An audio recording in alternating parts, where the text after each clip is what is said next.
Hey, Ben Fleming from Do All Outdoors here to walk through the assembly of the White Wing automatic trap today. Nice thing about this trap is it's actually it's a really easy trap to put together. So first thing I'm going to do, I've got the unit out. I've got all the parts and pieces laying out that I'm going to use to put on here. And what I like to do first is start with the legs. So I've got my 4 legs here, and really easiest way to do this is take this trap and turn it over on its side. Just let it sit like that. You're going to put your first leg in here. You've got these screws right here, and they're going to be, you are going to have some tools that are supplied with the trap. You're going to have a wrench here, and then a little one as well. And you can use those. I like to just kind of bring along, it's a 9/16 wrench right here, and I'll just use that. It makes it a little quicker for me. So I'll tighten up that leg right there, and that's that first leg in. So I'm going to go ahead and throw this second leg in right there, grab another one of these bolts right here. I've got 4 of them, so you only have 4 in the package that are going to hold the legs on. I'm going to put that in there, put my wrench on. I'm going to tighten that down, and this is, it's a, the hole is drilled and tapped for that, that bolt here, but the legs themselves, it's actually going to be kind of a pressure fit. There's not a hole in the leg, so it's just going to, you're going to tighten right up against that leg, and it's going to hold it in there. So you just want to kind of torque down on that a little bit. Now what I do on the other side is just kind of hold it. You can actually set it down if you want on the other side. This is just as easy. And then I'll put that third one in there. And grab this one here. Get both these started. My wrench. I'm just going to hold this here. So just tighten down on that. You don't have to go too much, but make sure all your legs are in. And then what you're going to do is just tilt that machine down and set it down just like that. And that's how to put the legs on right there. So that's pretty simple and straightforward. And next step I like to go to do is install the tubes. You have 4 tubes here. On these you have 2 smaller tubes. So these are smaller in diameter than these 2, and they're going to be marked on there. One says bigger pipe, one says smaller pipe. So, and on the trap right here it says the smaller 2 pipes should be put in the 2 front holes. So that's what I'm going to do. I'm going to take these 2, just tighten those down right there. And just tighten these down right here. One thing that you always want to remain conscious of, and this is a good view of it, not only do you have the instructions for the assembly here, but the warning, safety, storage, and use. You know, every time before you go out and use the trap, just make sure you read over this. It's going to talk to you all about the arm and what's considered the loaded position, how to use the disarm switch, which we'll talk about in a second, how to safely disarm the trap, remove the mainspring, how to set the trap to an off position. But you know, when you're working on this trap, you never want to be out in front of this arm. You never want to be bending down there working on anything when the mainspring's attached, when the arm is loaded. You always want to be, this is kind of that safe position right here behind the unit. You're just sitting here, you're safe. I've got the mainspring off. I can cycle this arm all I want. So that's always good to think about when you're putting the trap together. The last thing that you ever want to do during assembly is put the mainspring on before you start any of this. The last step is to put that mainspring on. So just a quick heads up on that. And next thing we want to do after we get the tubes in is you're going to unscrew these little Allen screws right here. And there's a little Allen wrench that came with this. So there's a screw and a washer on each one. Just going to unscrew those. Right there, and then I'm going to grab this little horseshoe, and I'm actually going to just set that on top. You want the open portion facing towards you in the back, and then just take that that washer and tighten down on these. The washer's going to be right below the head of this screw, and you're just going to take all 4 of these here. Without dropping too many of them. Make sure you got that washer on there.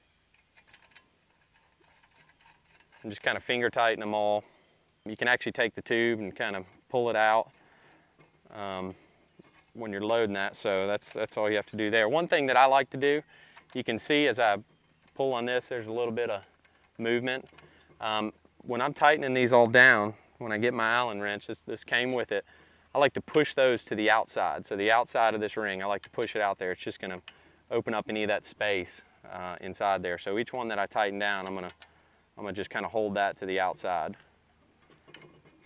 Even on the big ones in the rear here, I'm gonna hold these, pull these out, pull this one out. Tighten down there. All those are tight. Everything's pretty much set with the tubes on, legs. That's really the general assembly. The next thing that you want to do is attach the safety ring guard, which is going to be a visual path. This is just a visual path where that arm's going to travel. And I actually have another, just got an adjustable wrench here that I'm going to use to put this on. And what I do here, so I'm going to let the arm, you can see this piece right here is actually going to slide back and forth as the arm loads and unloads. So when the arm's pointing out straight, there's zero tension on this spring. So what I'm going to do is just pull that spring off just the front right there, and then use my wrench to take this screw up front, and I'm going to undo that right there. And I'm going to take these two little screws and screw those up a little bit, and you'll see in a second the reason I'm doing that. Now these two pieces here are going to be what come back to this screw that I just took out.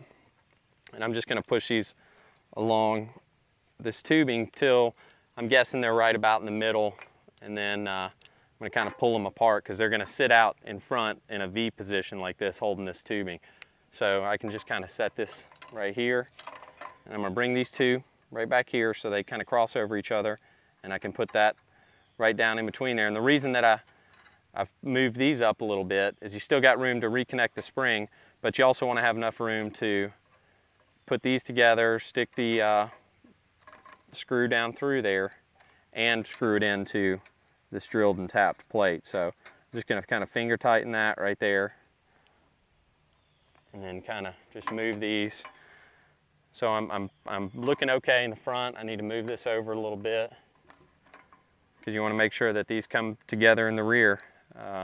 So I'm looking pretty good right there. I'm going to go ahead and tighten this up, and I just take my wrench here, tighten down on that, and those look good. So now I can move the tubing, you know, in between here. And the one thing you want to make sure of is that these are above the arm, so this arm can come around and cycle beneath here. So as you can see, it's just kind of a visual barrier. So what I'll do at that point is I'll bring this spring back up to that screw that I just put back in just below the head. I'm going to lock that. It's kind of a J shape on the front of this little spring, so I'm just going to lock that over the front there, and that's going to give tension to bring this slide plate back and forth. So that's why you have to put that spring back on.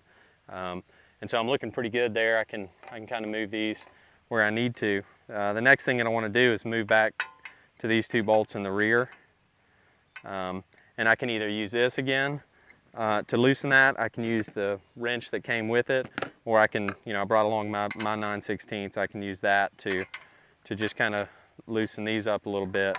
So what I'm going to do with this tubing is I'm going to bring it back here and I'm going to slide it right underneath these two. Sometimes it's easier to actually, I'm going to hold the wrench that came with it, and I'm going to hold the one that I have. I'm going to put this underneath and just kind of loosen that a little bit, which is going to give me a little bit of play in that side right there. So see, I need to come a little bit more. And once I got that under there, what I can do is just kind of tighten it up and then move to the next one here. Get that other side underneath there.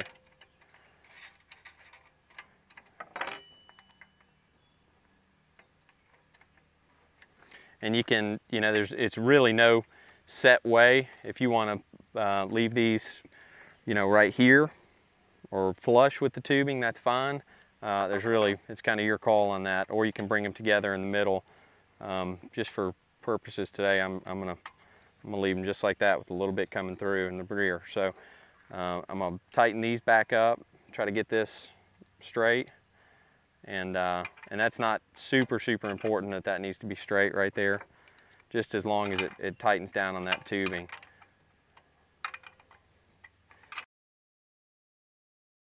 This tubing is actually, you know, it's a visual safety barrier. So it's not, you know, if I slam my arm into this, it's not going to keep me from getting hit. So it's really a visual thing. So keep that in mind. Again, I mean, you don't want to be working on this trap when the mainspring's connected. So this is something that when it's in use, it's always reminding you this is the path that the arm travels. So after I got those connected, I can actually kind of spread these out a little bit if I want. That kind of V shape right out there, you make sure that this is tight, spring's connected, that these two bolts in the rear are tight, and that's going to hold on this safety ring guard here. And you can see when I cycle it, it's always keeping that perfect line of where the arm goes. So that's keeping you conscious of that the arm is going to swing all the way in this pattern every time. So try to really, you know, stay focused on that the arm is moving at a high rate of speed, and you really need to be careful and use good judgment when you're around this. Again, you can read these safety labels that we have on the machine, and just use, like I said, use good judgment when you're using this.